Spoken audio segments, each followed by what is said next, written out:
headband. I'm doing, this is day 2, so this is sprints. Walk bike, it's got the app, 20-minute warm up, and then 4 by 15-second sprints, max effort, pedal on for 6 to 8 minutes, and that's it, and then a warm down. So on the walk bike, it's great, or if you're an indoor trainer, there's no variables. So, plus I can see my pedal stroke. We're trying to get this more 50-50, and you can see the way it's pulling to the left there. And this is where I'm having the issues, not pull on that right leg up. So if I keep doing that, drilling and feeling it, when I'm back out on the bike I can feel it as well. So, yeah, 10 minutes ago.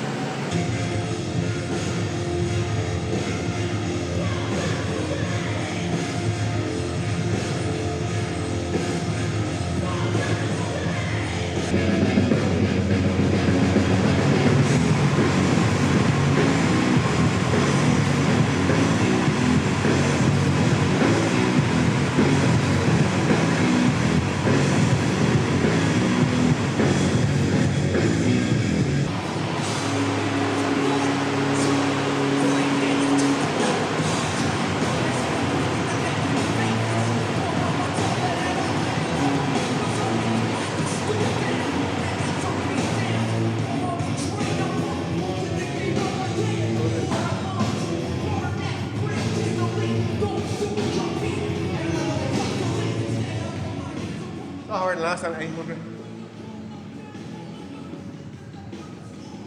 Yeah. Why do you think it's harder? No, a lot higher. Higher. Oh, the watts are? Yeah. Oh, like cool. 200.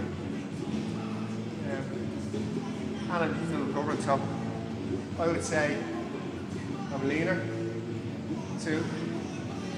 Watching this head ratio, trying to fix that is kind of crucial. If I can move my feet around, full push, there's a lot of variance I can do here because I'm fuck all else, you know, I'm worried about cars, so I'm really trying to gauge that, you know. And I'm kicking with the left leg instead of the right leg. I've always kicked with the right leg. So,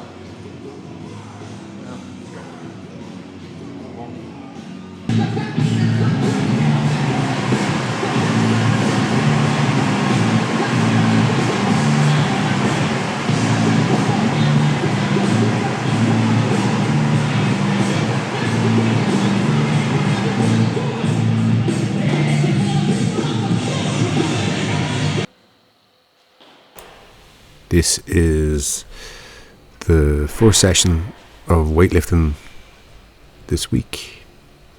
So what I'm doing here is squats with a band, and the band's attached to the bar and 2 little pieces at the bottom of the rack, and I'm doing pause squats. So pause at the bottom, explode back up, in my most explosive way, as you can see, super explosive. And from there I did 3 sets of 5.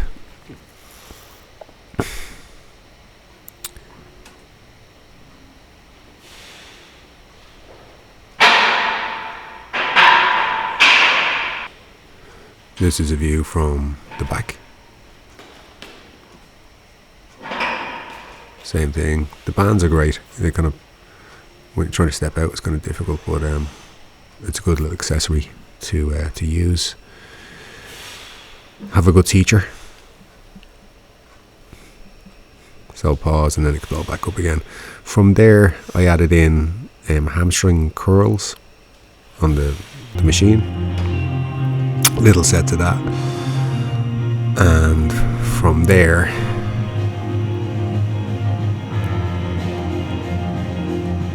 I added in the reverse hyper. That's probably the best machine we have in the gym.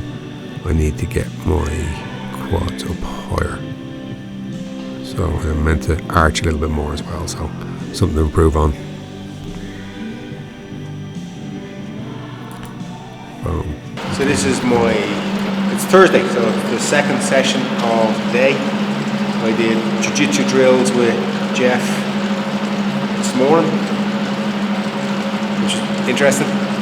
We spent about an hour and a half on the mat drilling, a few little it was pressure, so it was good. Hip felt okay, feel a bit stronger in positions that I wasn't.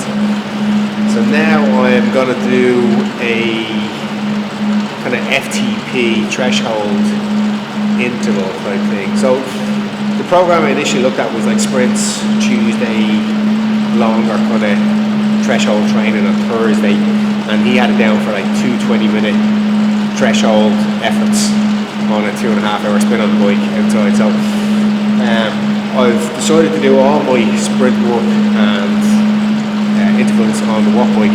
One, because I'm really trying to get the pedal, pressure on both sides, because I can see it on this. And two, there's no variables, so there's no cars, there's no hills, there's no nothing. So just for fitness or performance, this is a better option. The walk bike have an app. It's good. It gives me like, okay, there's a 40-minute ride with a bunch of varied intervals, steps ups, and it's threshold, then a couple of sprints at the end of the threshold, and relax and go again. But it doesn't tell me how long each one is. It just tells me how long the workout. So it's kind of, is it 1 minute, is it 2 minutes, it's 3 minutes? It doesn't really tell me. So that's the only thing. I like to kind of know these things before I start, but hey, at least I can follow along with the phone and on the app. Whereas if I sat down here and put in 20 minutes, I just get fucking bored along the way. The app kind of keeps you kind of motivated, crank up the music, and it won't. It's going to beep now, so watch this. Maybe for the next bit.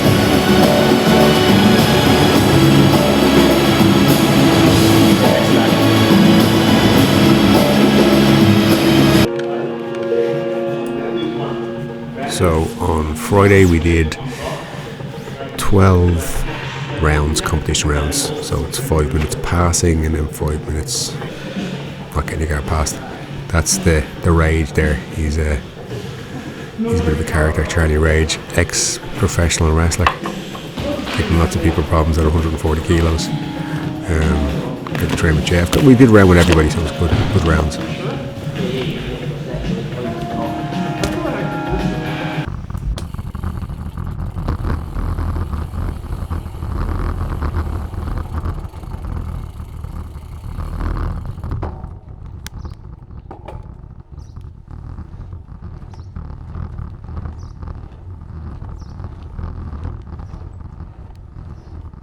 So I'm out for 100k today, leaving Rapacera, and I'm going to jump onto the European Divide.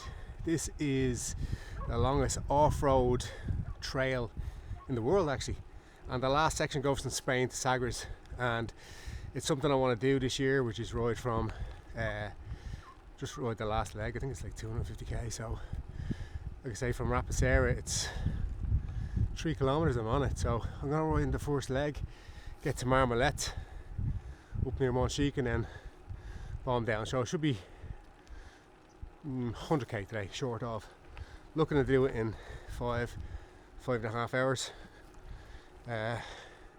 See how we get on. Beautiful day, cold, no wind, fully loaded.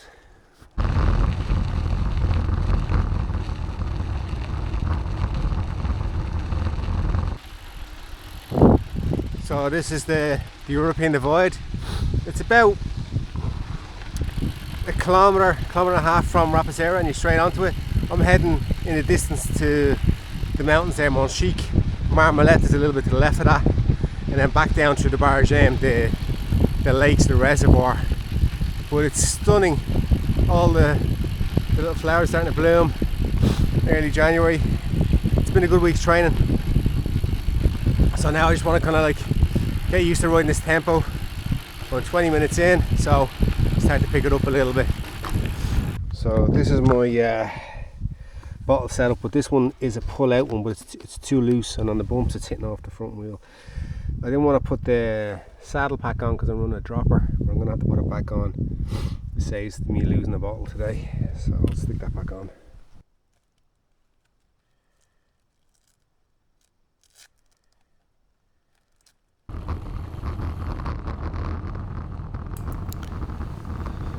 mixture of terrains here.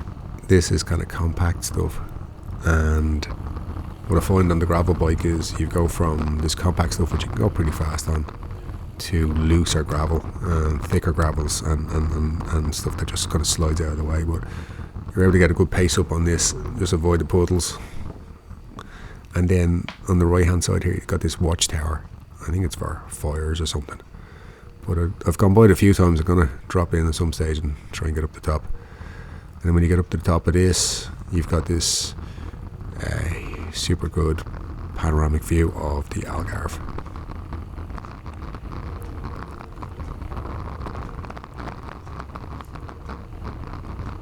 And as you can see, the stuff underneath the bike here is pretty loose. So it's bigger gravel, loose, but it's not so tricky. They're big windy bends, so you're not going to kill yourself on it.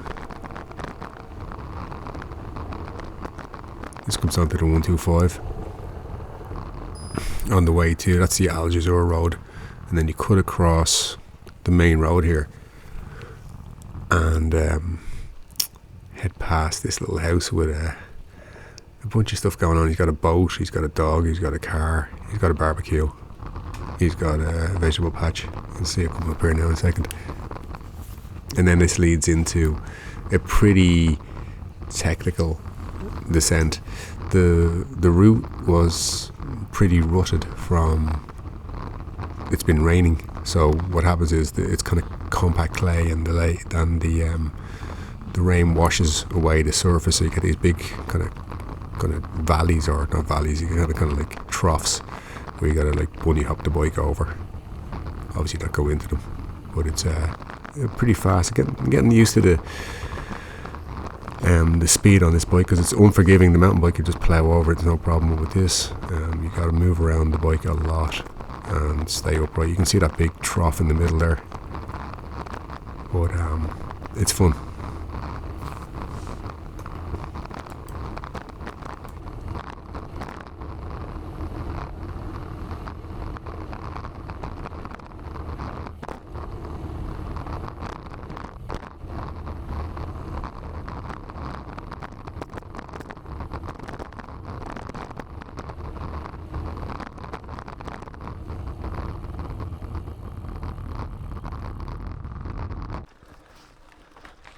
It's been a hell of a climb up to Marmalette, over 4 kilometers, and I'm hungry, so I could have just kind of like missed Marmalette, but I wanted to get something to eat.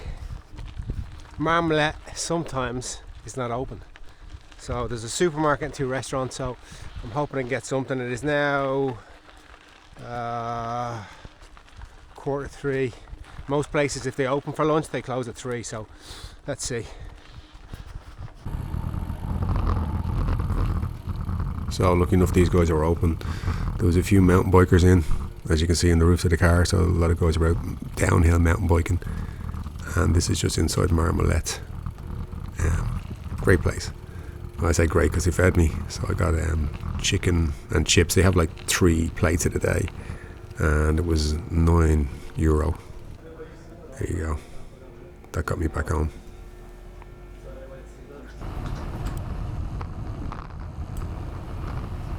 This descent, I've never come down this descent before. I've gone up it before, and I've always thought I don't think I'd want to come down this thing because it gets pretty steep, and I'm on the gravel bike, so the tires are wider, so more forgiving. I wouldn't really fancy this on the road bike because the surface isn't that smooth. But as it comes around here, it gets pretty steep. I think it's in the region of like 18%. I came up this with Stephen Spratt before, and it just goes on and on, maybe 3 kilometers thing. But I'm doing like over 70 here, and then there's a couple of bends that come up fairly fast. It was cold here at this stage, it was like 12 degrees, and there was some damp patches where the shade was, so I was kind of taking it as cautiously as I could, just going into the corners. So I slowed up a good bit before the corners, but I maxed out over 70 coming down here.